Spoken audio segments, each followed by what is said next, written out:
European Commission proposes increased market access to Sri Lanka as reform incentive under GSP+.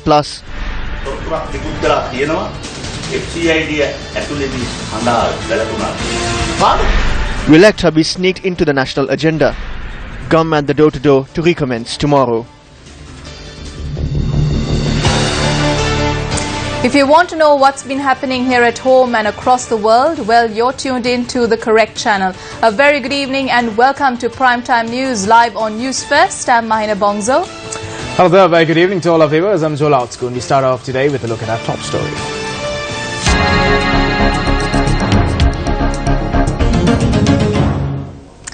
In your top story this evening, the release of the maiden waters of the Moragahakanda Reservoir was presided over by President Maithripala Sirisena today. The Moragahakanda Reservoir has a radius of 460,000 acre-feet. It comprises of one main dam and two sandal dams and is the largest reservoir to be built in the country in 30 years. The project aims to bring a solution to the drinking water issue faced in the Mathale, Anuradhapura, Polonnaru and Trincomalee districts.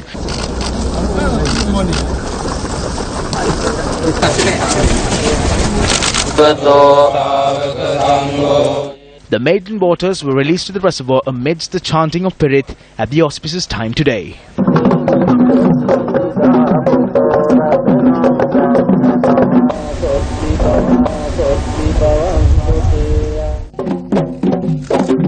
In addition, the auspicious occasion to till the soil for the construction of Sri Lanka's longest irrigation canal, the Upper Alhara Canal, took place under the auspices of President Maithripala Sirisena.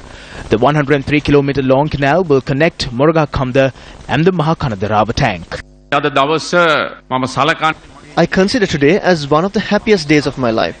One might ask, wasn't the happiest day of my life the day I was elected as president? On that day, more than happiness, it was the weight of the responsibility that I felt. After 50 years, we have commenced a program that will wipe away the tears of the people in the Rajagata. And today is the day we see the results of that initiative. The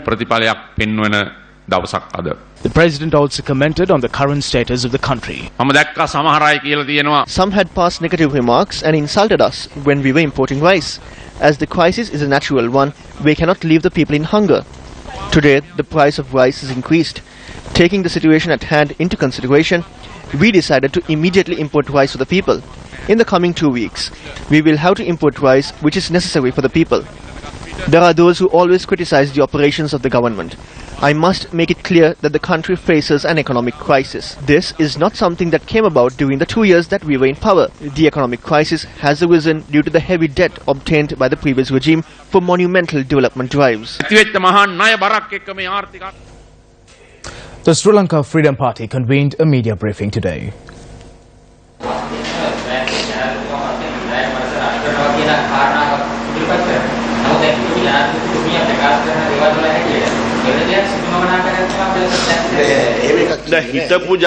We consider the party and the Central Working Committee as one. It may be a former president or anyone who makes statements, but the party stance will be the stance of the Central Working Committee.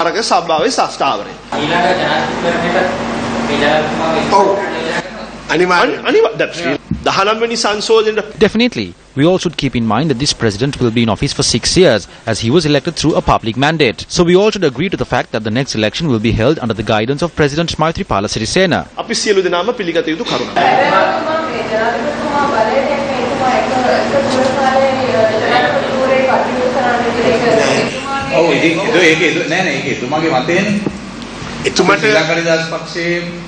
No, that was his opinion. If we as the leaders of the SLFP think that he should run for elections again, he should be able to do that. This is the stance of the SLFP. We all believe that the current president will be a good leader to all religious groups in the country.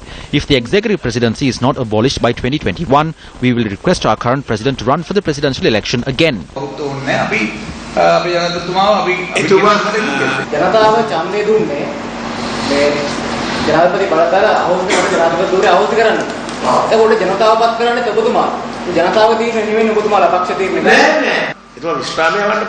We cannot let this president retire. If he is engaging in clean politics and promotes reconciliation and resolve issues of the people, it is our responsibility to keep him as our leader. Citizens of this country seek his leadership. We cannot let go of him. It is a responsibility of the nation as well as the party to get him to serve this country.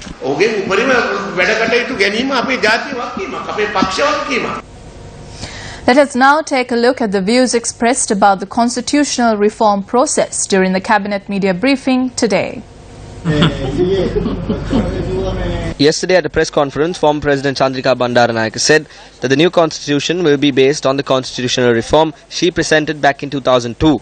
She said that the UNP rejected it then, and it was rejected because they were afraid that she will get more popular and that these problems will be resolved. There is a big difference between the constitutional reform then and now. The constitution will be prepared under a unitary state agreement. But the constitutional reform in 2002 was prepared under a system that was beyond the federal system. It was a union of regions that was proposed.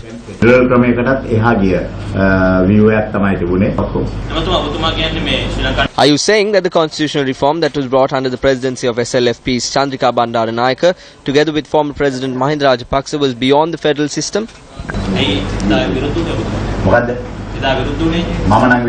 I did not object. I raised both my hands and declared that I will support it. But there was this one problem, and that was that she tried to extend her term by 2 years. The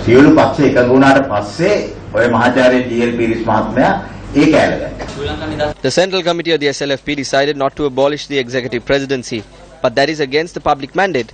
What is your opinion on that? That is why we will be bringing this constitution. It will abolish the executive presidency. Even if you say that, the Central Committee has already decided not to abolish it. They are of the stance that President Maithripala Sirisena should run for the presidential election in 2020. That is what they say. But the president doesn't say that. I had a discussion with the president this morning. They told me the reason behind this. Why should I tell you that? You ask them. The president has not taken a decision of that sort. There had been discussions. There will not be a presidential election in 2020. So why do we need a candidate? How many decisions has the Central Committee made so far? Former Minister Bimal Veerwansa, who was placed under remand custody yesterday, is being held at Ward E of the Valikada prison. Veerwansa was remanded for the alleged misuse of around 40 state-owned vehicles during his tenure as Minister of Construction, Engineering Service, Housing and Common Amenities. Several members of the joint opposition arrived at the Valikada prison today to visit Bimal Veerwansa.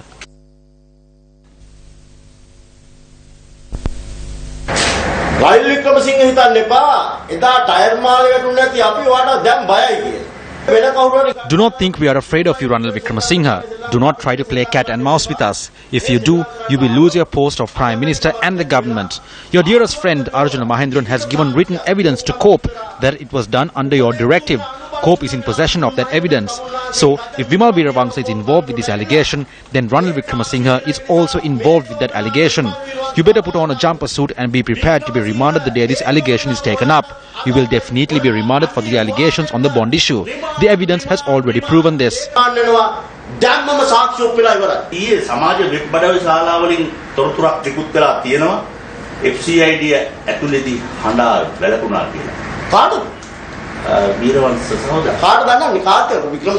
Why would he cry next to Ranil Wickremesinghe? Why should he? There is nothing of that sort.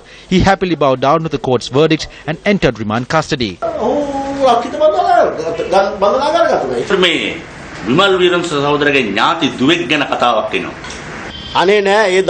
No, she had come near the FCID. At that time, the police officers who were there had assaulted her and she was mocked. But you cannot stop the emotion you get over a relative, can you?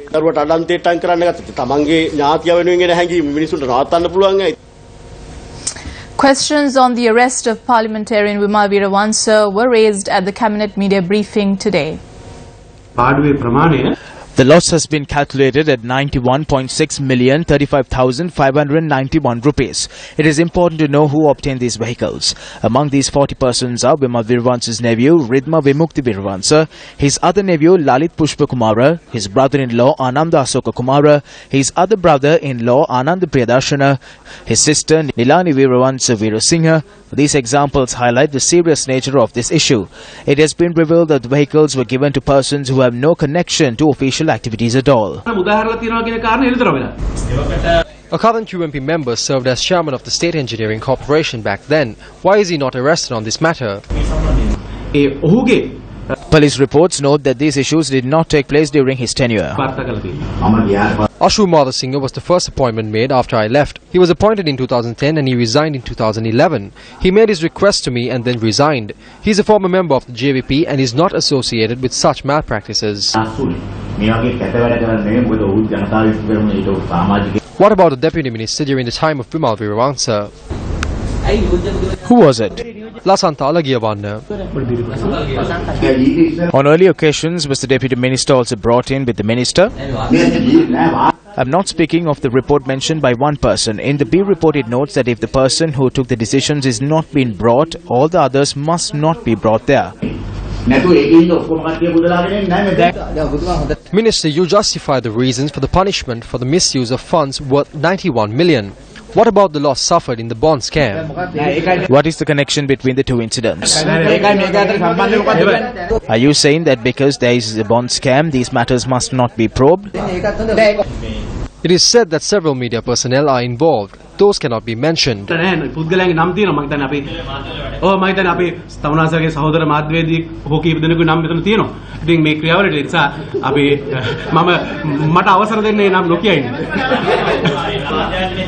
Are you afraid that the media will turn against you?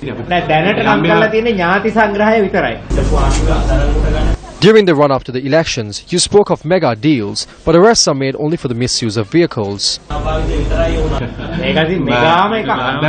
The people suffered a loss of over 91 million. 40 vehicles were given to relatives and friends with no ownership. This is also a mega deal.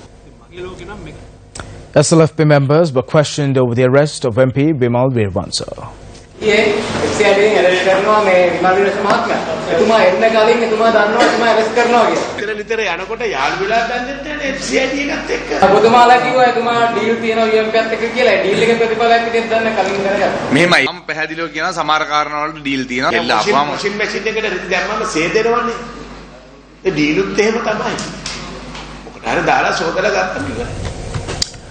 Over the past few years, the Come at the initiative spread far and wide all over Sri Lanka.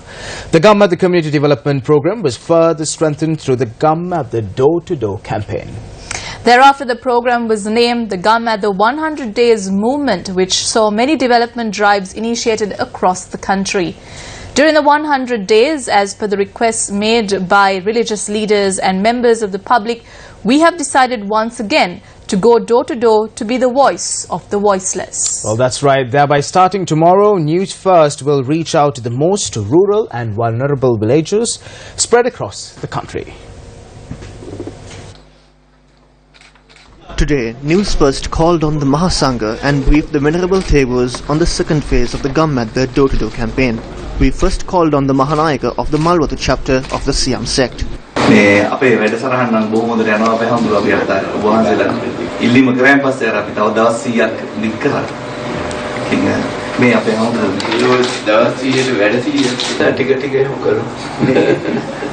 100 initiatives of 100 days. Let us do it like that. You have witnessed the level of poverty in the country. What you do is timely. You are doing what is expected by the common people. People with no roads are given roads. People with no bridges are given bridges, and some are even given drinking water. I saw you cleaning an irrigation tank as well. Thereafter, the team called on the Chief Registrar of the Asgiri chapter of the Siam sect, Venerable Madagama Dhammananda Thero. Sirasa News First කණ්ඩායම ගම්මාන තුලට ගිහිලා ජනතාවත් අතර ගැවසෙමින් The Newsfirst teams are reaching out to the villagers, gathering information of the people and have recognized the needs of the people living in those areas. You have also taken measures to provide solutions to those issues. Our request is that you continue this initiative covering more areas in the country. There are countless villages that are deprived of many luxuries. As a media network, you are solving issues and we applaud you. We request for the continuation of this initiative.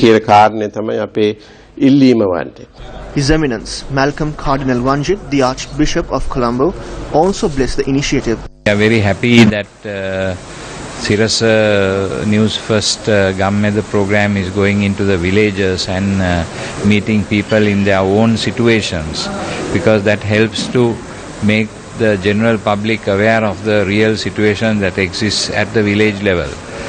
Something that is very important, to take the TV channels to the homes of the people, to the villagers, to their own living conditions. I think that is very important, and we bless you for doing that, and we encourage you to do it further. Newsfirst also met with Hindu religious leaders. சக்தி ஊடகமானது மக்கள் மத்தியில் உள்ள குறைபாடுகளை Shakti TV has witnessed firsthand the problems of the people and they are providing solutions to their problems. The feeling to help others has reached everybody through the government initiative. The government program should carry out its services successfully in the future. I wish for God's blessings and my best wishes for the success of the team. என்னுடைய வாழ்த்துக்களையும் அன்பையும் தெரிவித்துக் கொள்கிறேன். The Gammat, the door-to-door campaign, also received the blessings of the All Ceylon Jamiatul Ulama.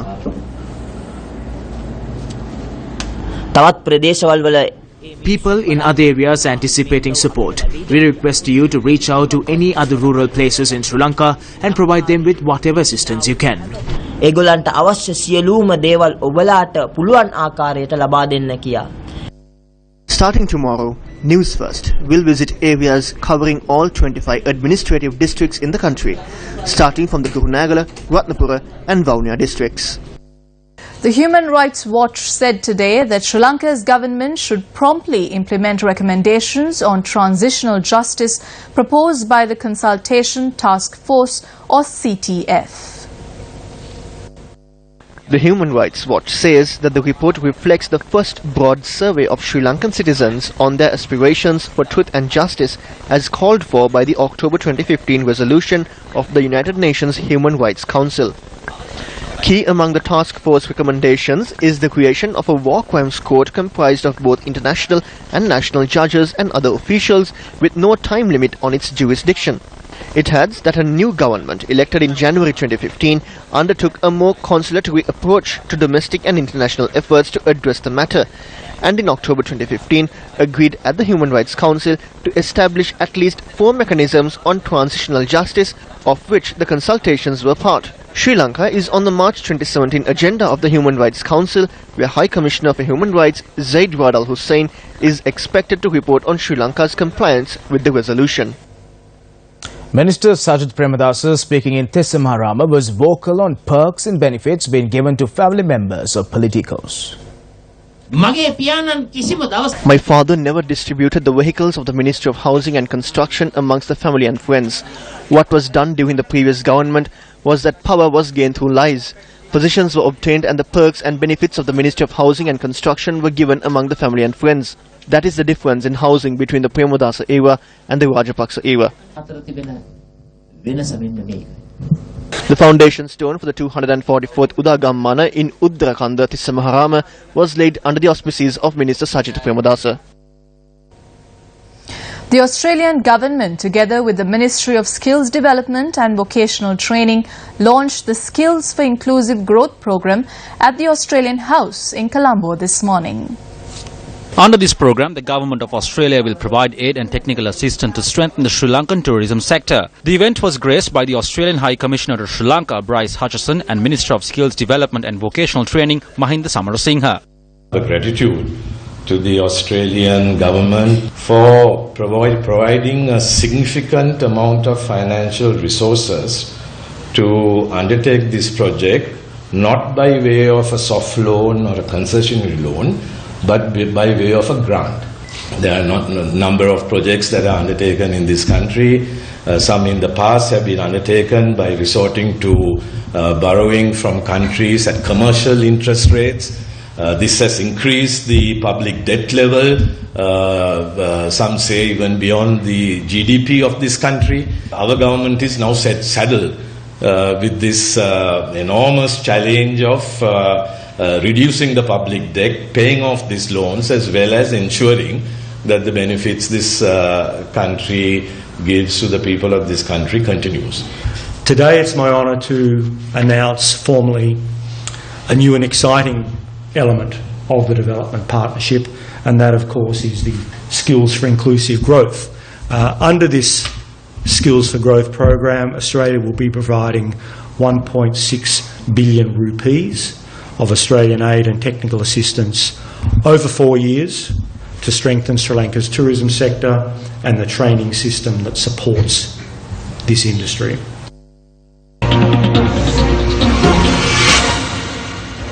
Grade 1 students for the new academic year began their educational journey today. A ceremony was held under the auspices of Minister of Education at the Vihara Mahadevi Balika Vidyalaya in Kiribathgoda. According to the statistics of the Education Ministry, the number of students eligible to enroll for Grade 1 exceeds 300,000. This year as well, the Ministry of Education received numerous complaints with regard to irregularities when enrolling children to Grade 1. However, the initiative by the Ministry to resolve these complaints is unsatisfactory. Based on these complaints, one cannot dismiss the fact that a majority of students who entered leading schools in Colombo today were students who were enrolled in violation of the circulars. Staging a demonstration opposite the Hingurak Damana Mahavidyalaya in Polonnaruwa, the parents voiced their opposition against the provincial educational authorities. They charged that promises were issued to establish Grade 1 classes in this school and that a sudden decision was taken by the Education Ministry of the North-Western Province to dismiss this promise. While the students were being enrolled for Grade 1 at the Girls' High School in Kandy, police officers were seen standing outside the school providing security. A group of people charging that the students had been enrolled violating the circular created a tense situation outside the school. The protesters informed the chief guest of the ceremony, the governor of the Central Province, of their concerns. The Education Ministry, which paid close attention to the complaints that were lodged against Royal College Colombo, has decided to suspend Grade 1 admissions for the new academic year until investigations conclude. Action TV emphasized over the past few days that the law should not only be enacted on Royal College Colombo.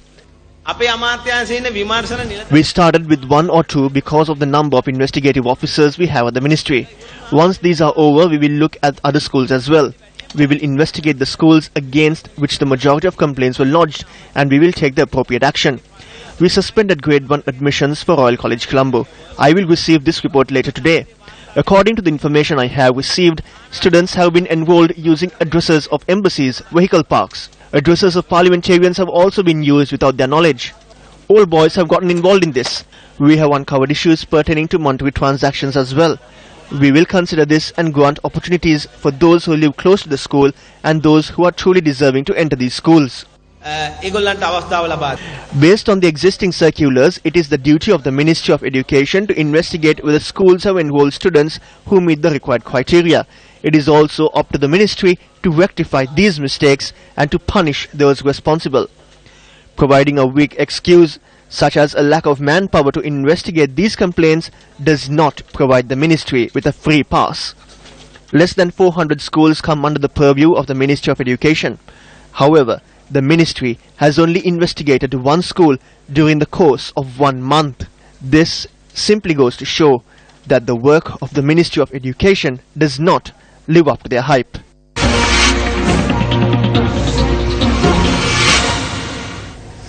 In more local news, would the signing of the Economic and Technical Cooperation Agreement, also known as ETCA, take place in the guise of a covert operation?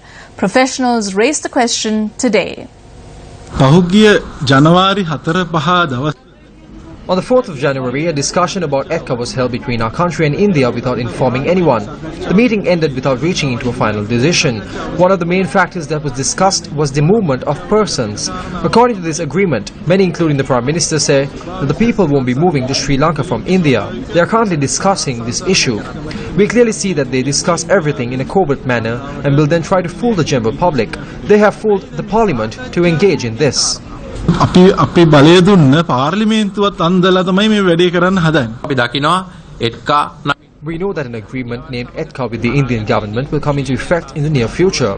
Agreements are made with China and Singapore as well. We got to know that they are reaching into agreements with Singapore and China to suppress the objection made on ETCA. These persons are trying to create confusion in society and reach into those agreements. And on to a headline-making story this evening. Now issuing a communique, the European Commission said today that it proposes increased market access for Sri Lanka. The European Commission proposed that a significant part of the remaining import duties on Sri Lankan products should be removed by the European Union in exchange for the country's commitment to ratify and effectively implement 27 international conventions on human rights, labour conditions, protection of the environment and good governance. The release says that the removal of customs duties for Sri Lanka would be accompanied with rigorous monitoring of the country's progress in the area of sustainable development, human rights and good governance. Those one-way trade preferences would consist of the full removal of duties on 66% of tariff lines, covering a wide array of products including textiles and fisheries. These preferences would come under GSP+. The release goes on to say that Sri Lanka has taken important steps to improve the respect of human rights and extend good governance. It adds, however, that more needs to be done to improve on issues of concern. The EU is Sri Lanka's biggest export market, accounting for nearly one-third of Sri Lanka's global exports. In 2015, total bilateral trade amounted to 4.7 billion euros. EU imports from Sri Lanka amounted to 2.6 billion euros and consisted mainly of textiles as well as rubber products and machinery. The Sri Lankan government applied for readmission to the trade access scheme that's called the GSP+ in July last year. And the Commission has now made its assessment and recommended that Sri Lanka be readmitted to the scheme. But that recommendation now needs to be looked at by the Council of the Member States, the 28 countries that make up the European Union, and the European Parliament. In the same way that when the government in Sri Lanka introduces a piece of legislation, it's then up to Parliament to take a view on it, whether it wants to pass it. So that process will now happen, and we'll get a final decision at the very latest by May. President Maithripala Sirisena worked tirelessly over the past few months to regain the GSP Plus concessions for Sri Lanka. During a recent visit to Germany, President Sirisena urged German Chancellor Angela Merkel to support Sri Lanka in its efforts to regain the GSP Plus concession. Germany is one of the key players in the activities of the European Union. Based on the request of the President, the German Chancellor pledged to support Sri Lanka in its efforts. You are aware that Europe has taken measures to once again purchase fish from us. I have received information that Sri Lanka will receive the GSP Plus trade concession next week. A seminar was held this morning to educate the media on the ill effects of plastic. The seminar was held to inform the media and present a research paper of Dr. A.A.P. Kirti, the Honorary Joint Secretary of the Institute of Chemistry of the Ceylon College of Chemical Sciences, on the adverse effects of plastic. A panel discussion was also held on the sidelines of the event titled, "What is Poisoning Your Food and Water Endangering Your Health in the Process?" The event was organized by the Believers in Glass movement.